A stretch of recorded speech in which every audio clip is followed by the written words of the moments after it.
That was Breathe Life on The Alternative Show, and the man behind this track is with us right now. Jack, welcome to The Alternative Show. It's great to be able to have you on today. And first things first, that you've got an insane studio setup. We've seen a lot of it on your socials because of this whole kind of lockdown thing. We get the chance now to see, you know, into the spaces where our favorite musicians are making music and writing and going through that whole creative process. And let me tell you, yours is by far one of the best I've seen so far. It's just incredible. That's very kind of you to say. Yeah, it's nice. I've got it's a decent little room that I've got in London, and I've had it for a few months now.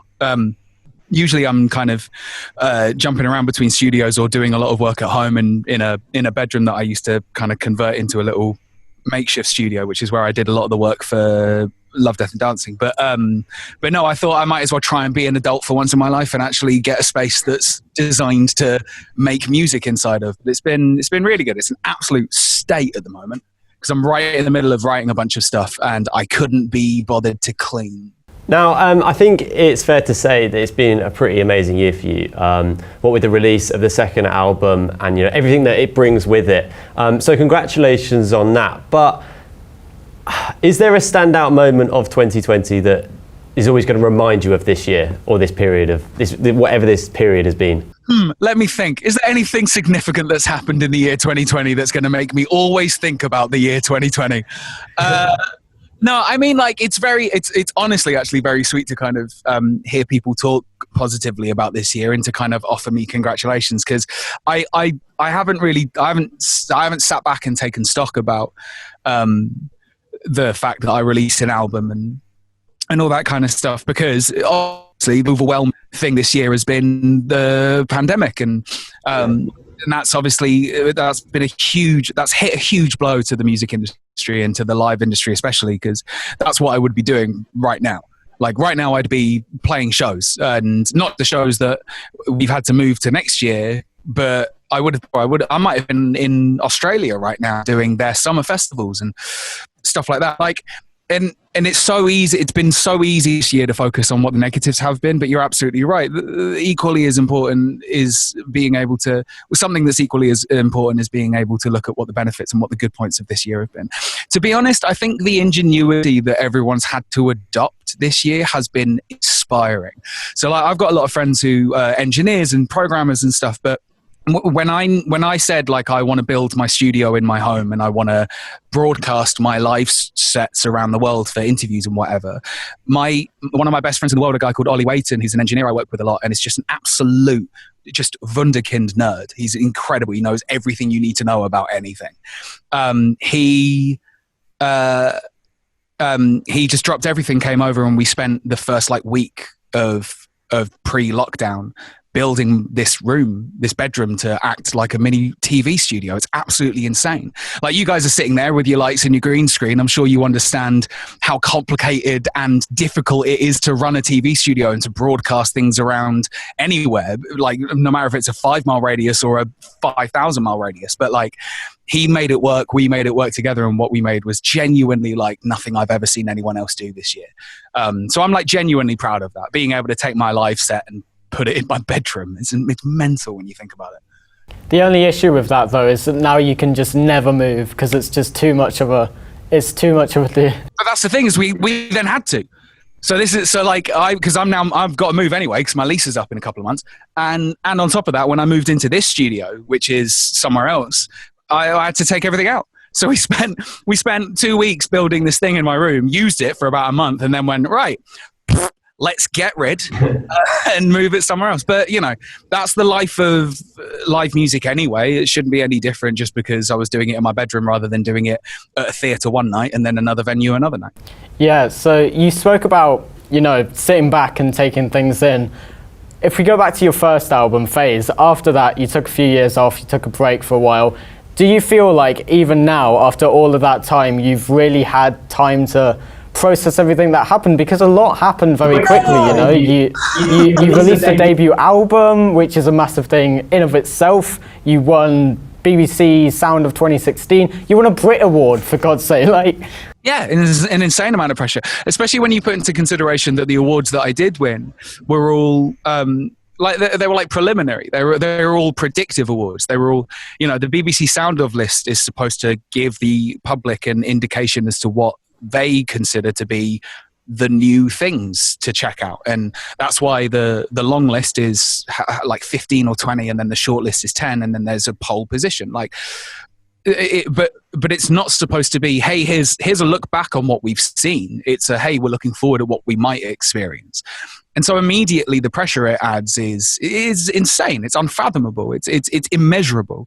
And the same with the Critics' Choice Award, which they've changed the name of it now. I think it's called the Brits Rising Star Award. And I think, to be honest, I do think that is a more appropriate way of labeling that award.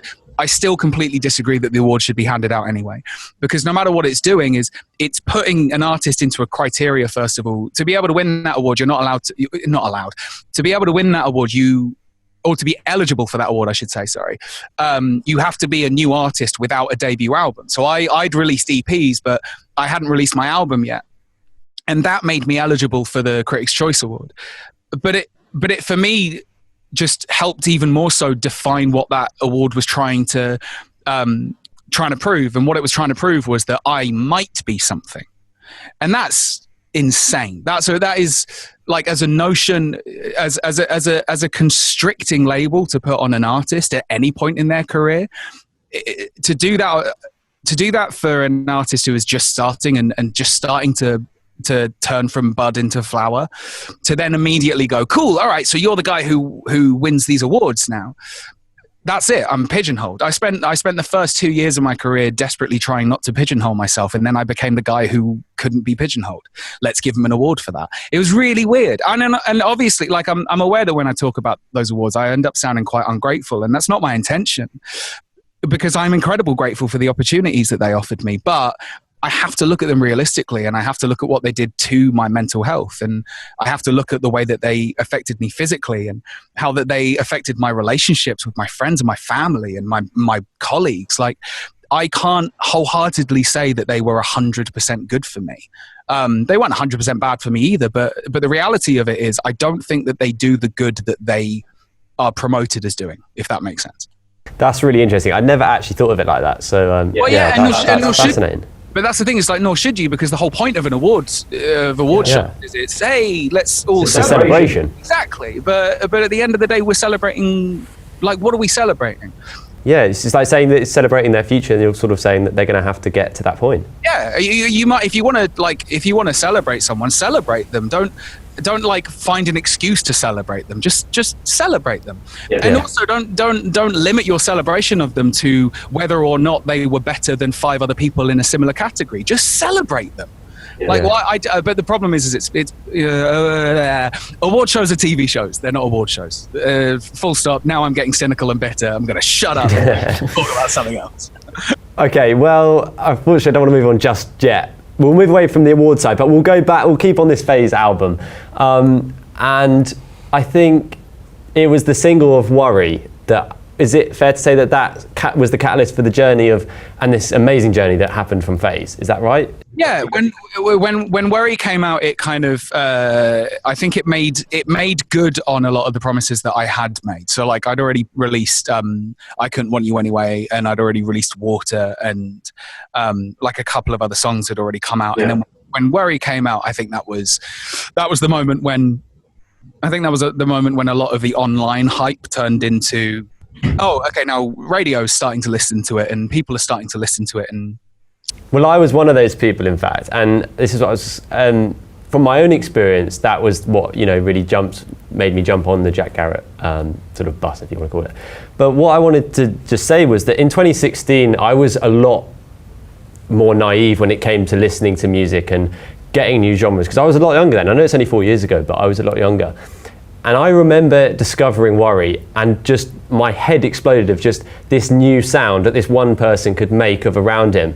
And I think 2016 has often been called like the year that some of the best albums ever came out in, and a year of music. And I really believe that Worry led me on to discovering bands like the 1975, who I love, and in Phase as well. When that came out, it just was something I'd never heard before. So I say thank you for that. I mean, you're very welcome, but also thank you for saying that. That's really kind of you. I agree. I think particularly as well with British music has always been held at a higher regard and put on a pedestal when it comes to new music. And to be honest, it's because we do it better than anyone else. Like I don't think obviously I'm biased and I'm showing favoritism, but like, show me another country that cares so much about new music and that puts such effort into creating and establishing and allowing new music of all genres and of all cultures to flourish and to have a home base and to exist and to be loved and more importantly to be heard. You know, like I owe a lot of the beginning of my career to BBC Introducing, because they were the first people to play my songs on the radio, and Hugh Stevens at Radio 1 was one of the first people to play my songs on the radio when BBC Radio did their BBC Introducing like week in 2015 or 2016. I performed and did a Maida Vale session for Annie Mac, and the first time that Worry got played I think was with Zayn Lowe. And it all came because that was a song I uploaded to a website that then opened a door for me. I just don't think there's another country in the world that has those kinds of opportunities for young artists to put them on national stages, and to really throw them into the crowd and go, okay, you know, here's your opportunity, sink or swim. What are you going to do? And I think a lot of the times we swim, we fucking flourish, like we do it so well. And I'm honored to be a part of that school of 2016, because I think you're right. I think so much incredible music came out that year. And I still talk to all those people, and I still see all of those people. And, you know, we followed each other on festival circuits for about 2 years after that. And it's just amazing to bump into the same people over and over again and to see us all making music that we love, because ultimately that's it. I think the reason why that year and the couple of years before it, probably 2014 through to 2016, especially for electronic pop music, I think the reason why I did so well is because we were all making music that we just adored. Like, who cares if people enjoy it or not? That's just not the point. The point is we enjoy it, and therefore other people will enjoy it because they enjoy what we enjoy.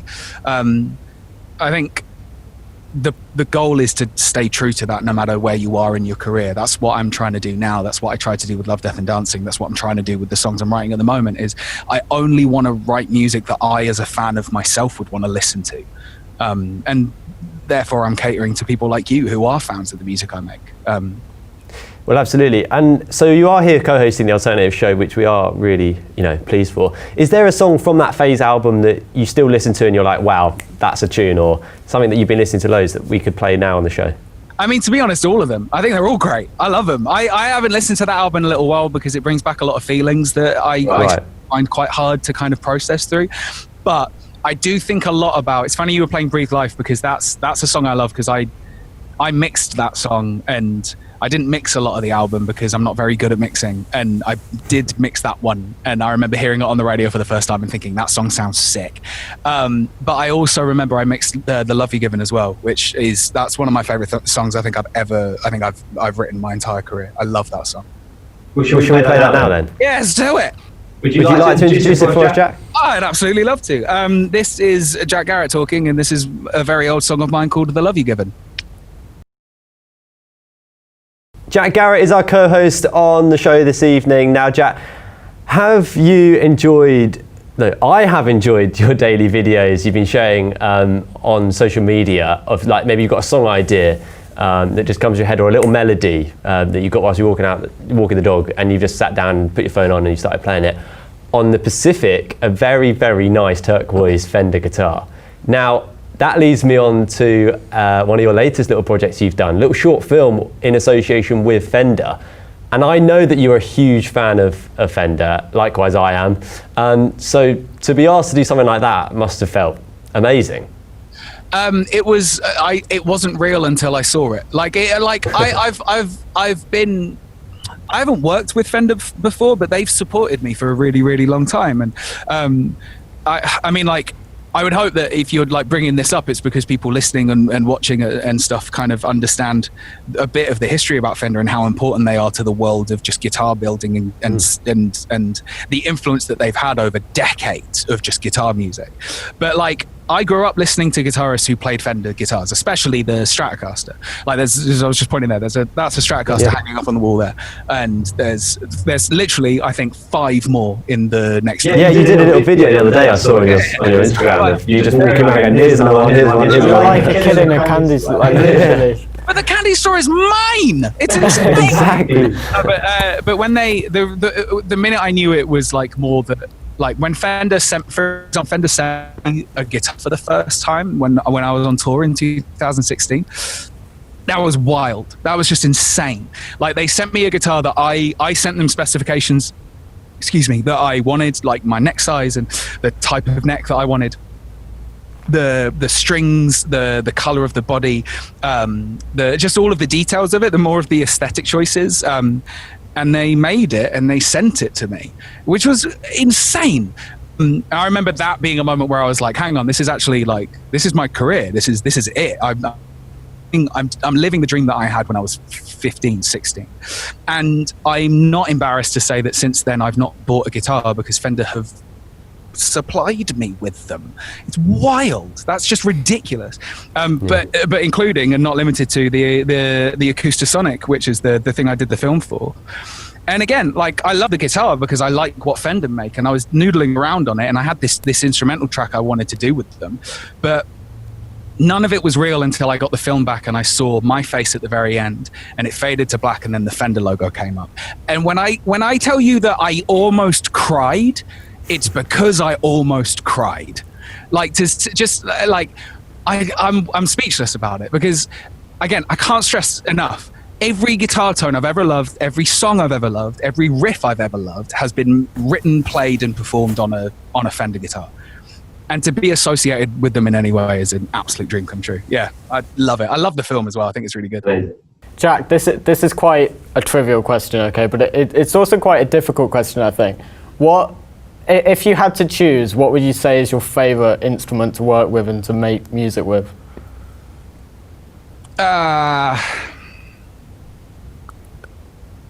I don't know. I mean, it depends on what I'm writing. I'm writing a lot on guitar at the moment, which I wrote a lot of. I wrote a lot of Love, Death and Dancing on the guitar. I wrote a lot of Phase on the piano.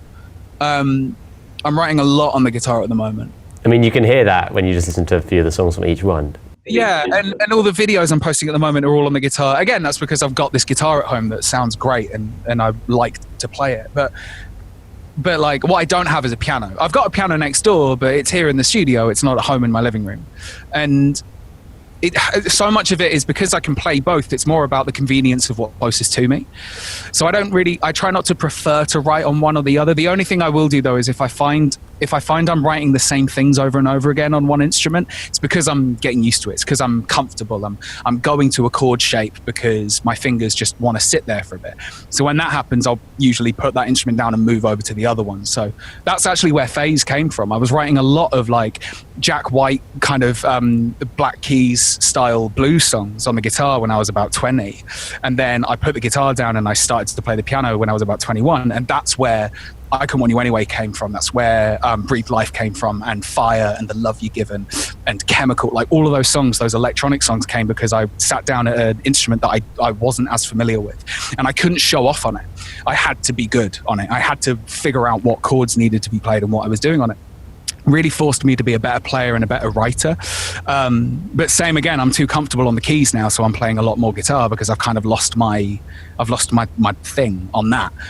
So it means that when I sit down on it, I've got to be good. I've got to impress myself. And I often find that that's a good way to start writing a song from, is to just like show off for yourself a little bit, love yourself a little bit, give yourself something to feel proud about.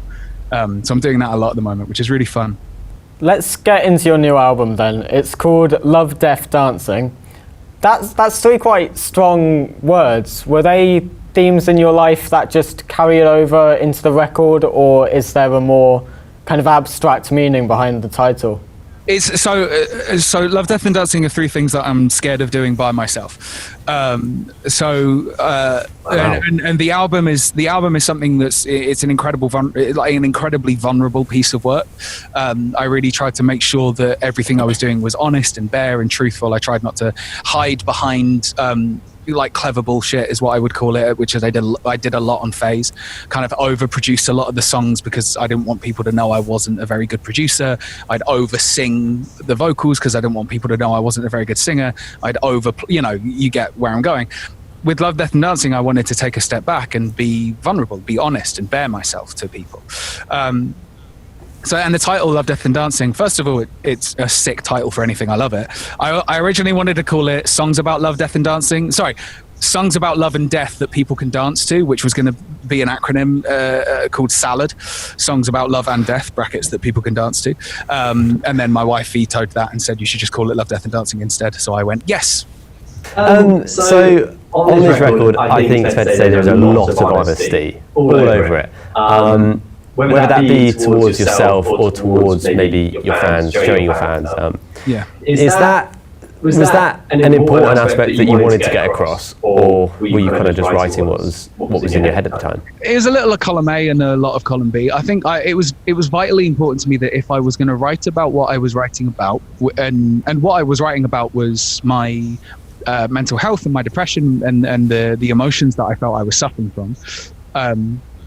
And the time in my life around Phase and what was going on there, and the people I trusted that maybe I shouldn't have trusted so much, and things like that. Like I wanted to prove to myself that if I was going to write about those things, I could write about them, and I didn't want to hide behind unnecessary metaphors. And if just openly stating an emotion would work just as well. So working with a really good friend of mine, a guy called Henry Brill, he and I wrote the lyrics together, and it started off really naturally. He's always been a really important partner in my writing. I'll often send him lyrics that I'm working on, and he'll kind of navigate me and help me think more clearly about something. If I send him a lyric that he doesn't think is very good, rather than going, no, this isn't very good, he'll dissect it. He'll kind of go, like, think about what you're trying to say, and are you effectively doing that with what you've sent me? Equally, if he loves a lyric, he just says, this is brilliant, it's done. And so with Love, Death and Dancing, we kind of committed to that a little bit more, and he ended up coming to LA with me, where I recorded a lot of the album with a producer called Jackknife Lee out in Topanga in California. And Henry came with me to finish a lot of the songs there. And the whole thing was exactly like I said. If we had an emotion and we wanted to write a lyric about it, we wrote a lyric about the emotion. The only metaphors that are in there in the whole album are there to help you as the listener engage with something more. It's not there to show off or be pretty. Like, my favorite lyrics on this album are the ones that just say, hey, this is how I'm feeling, deal with it. And I think one of them songs being Circles, which we are going to play next, and I think is an exceptional song. Absolutely amazing. Thank you. And are you happy for us to play that right now? Yeah, go ahead. This is Circles from Jack Garratt's new album on The Alternative Show. Jack, so I know this probably varies wildly from song to song, but on average, how long would you say you spend on a song? Because the mixing, I don't know if you do the mixing at the moment, but it's so clear, the production is so good, and you can tell there's a lot of effort that goes into that side of things. Yeah, I produce and write at the same time. It's something I'm trying not to do at the moment. I'm trying to just kind of commit myself to writing songs right now. But I'm giving myself the task of, when I finish a song, I try and then finish a demo of it on the same day. That's something I've been doing like the last week. So I've ended up getting about 5 or 6 demos together over the last week or so, which for me is ridiculously prolific. Like, I don't usually write like that at all, but I'm writing a lot at the moment, which is good. So I'm trying to ride that wave. And usually the way that I fall off the board when I'm riding the wave is I overproduce. I go too deep into that world of producing the song and filling it with elements and trying to create like a sonic world for it. This time around, I'm just trying to write. But like, I didn't mix Love, Death and Dancing. That was by David Wrench. He's an incredible mixing engineer. I was there in the room with him when he was doing a lot of the mixing. Not because I'm overbearing and controlling, though I am overbearing and controlling, but because it was mutually beneficial to both of us. Like, he wanted me to be in the room because he knew how important it was for me to, you know, make sure all the sounds were right and that everything was treated carefully, because I'd spent so long,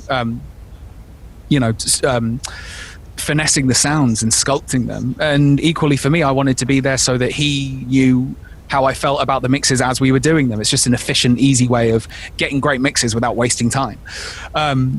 But a lot of the work is in the post-production of a record. That's kind of both Phase and Love, Death and Dancing operated in a slightly similar way, in that I wrote and recorded a bunch of demos, then went somewhere to record additional bits or re-record bits that sounded like I was, you know, writing something in a laptop. I'd re-record something, make sure it sounded better. And then I'd take everything home with me and I'd sit in my bedroom and I'd do all the post-production. And that's like the first mix, essentially, for me. I do my monitor mix and I level everything and I do it and then bounce all the stems down, send it off to a mixing engineer who then just does a much better job.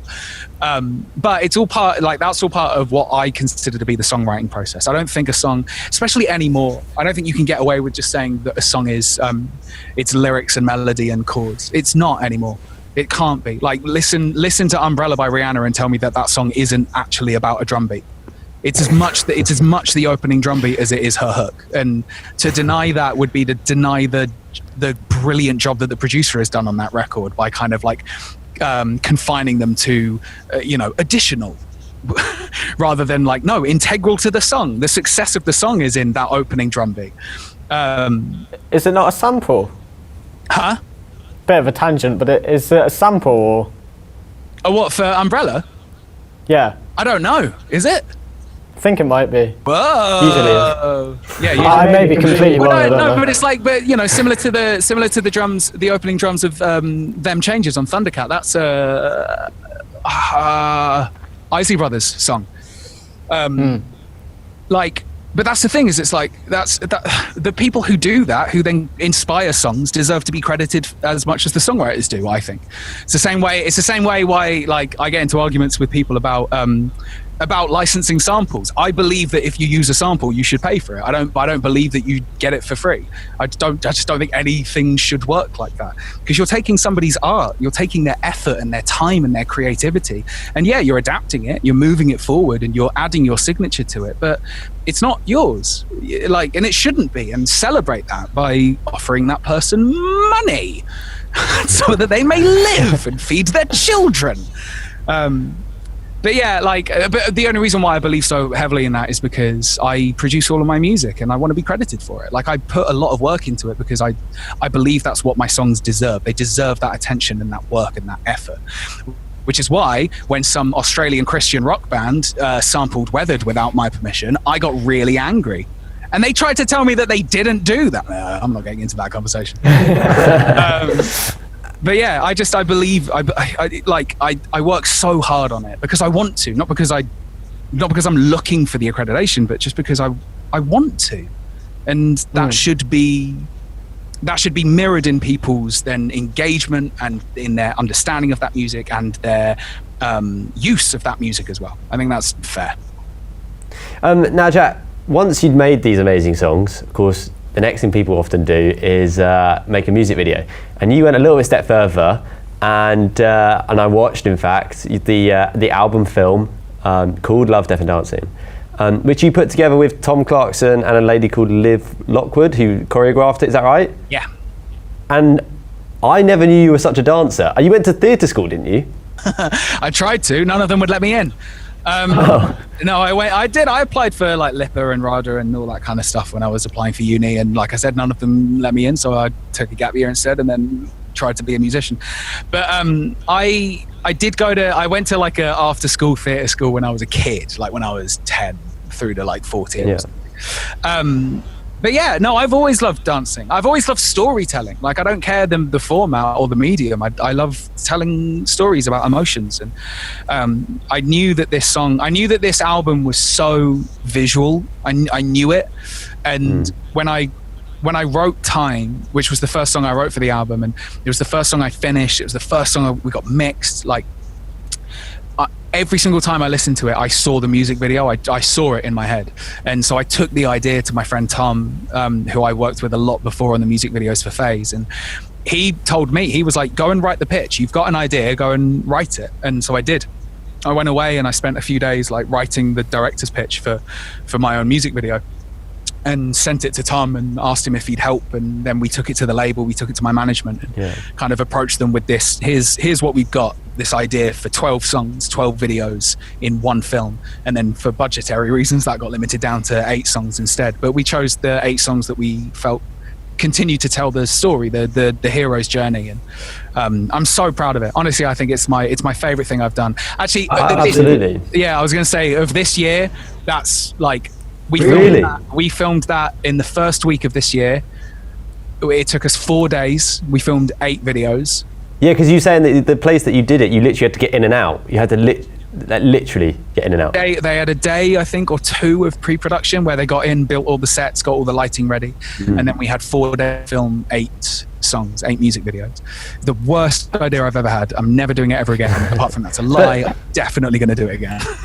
but to sit down with your fans like you did, and showcase and watch along with them that pretty complete and huge body of work. That must have felt amazing. It was insane. I mean, because with something like that, you get so caught up in the world of it, you forget about you forget that there's an outside perspective of it. You get so caught in you can't see the wood for the trees. It's literally that, and that's where Tom and I were. Like, like Tom edited every video, and I can't believe how brilliant he did. Like, I can't believe how brilliantly he edited every single one of them. And they're all perfect, and I love. There's not a video on there that I don't think is perfect. I think they're all brilliant. Right. And then the day that we were premiering it for the first time, both of us texted each other going, wait, oh no, this is real. No, wait, people are actually going to watch this now. Dear. And it just so happened everyone loved it. Like that 24-hour stream that we did was so fun. It was so fun.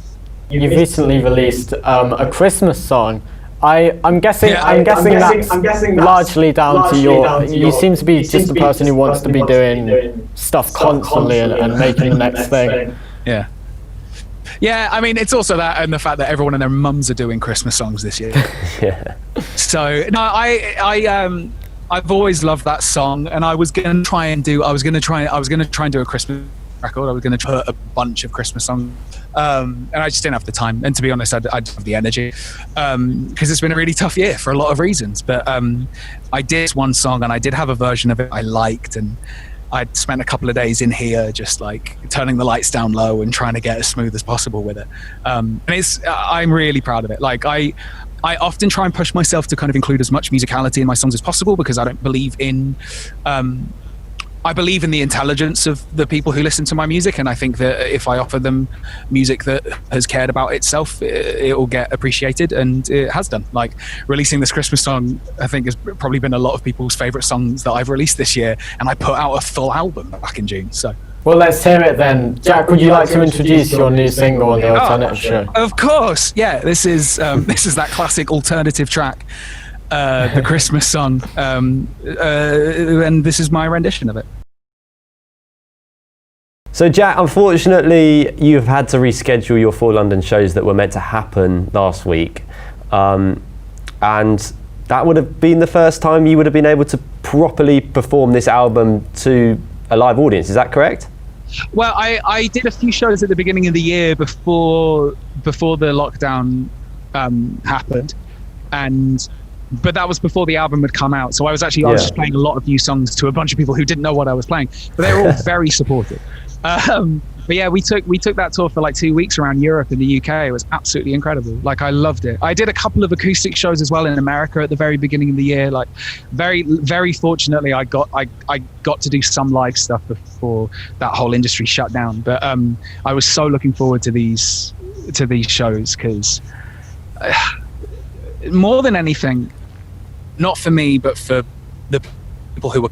I think that I don't want to go into it, because I will go into it, and I don't need to go into it. But there's been such little attention given to people's needs recently, especially within this country.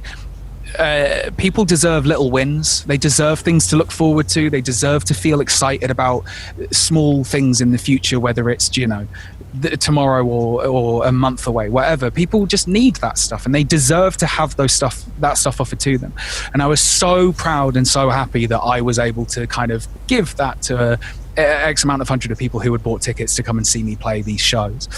And the thing I'm most infuriated about is that that's not happening now for the people who are coming. It's not for me. Like, it really isn't. I will be fine. I'll be okay. I'll find other ways to, get my live bug bitten, or whatever the analogy I want to use is. But the thing I'm most annoyed about is that people now have to wait longer to have those things to look forward to. But we have rescheduled them. They're happening in February instead, and I'm pretty sure that that's going to go ahead. I mean, I literally can't say that because I don't know. Anything could happen. At the moment, they're going ahead. So let's just say they're going ahead. Oh yeah, until the day before the second lockdown got announced, they were still going ahead last week. So, we'll see. We'll say that, and then your fans can't claim that we jinxed it or anything. So yeah, that's fair. Yeah. Well, thank you so much for joining us today, Jack. We're going to finish on the opening track of Love, Death and Dancing. It's called Better. Where did this come, during the album process? Was this one of the early ones? On the writing of it, you mean? Yeah, I wrote this.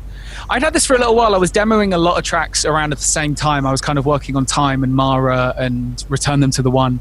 I was working on a lot of those around the same time, and this was one that just kind of came out of some stupid beat that I was working around with, and I ended up making this song out of it. I wrote this one quite quickly, actually. This was quite a quick turnaround. It was the fun bit was getting into the world of actually producing it and building it up. But I love this song. I think this is one of the best songs on the album. I think it's one of the best songs I've ever written.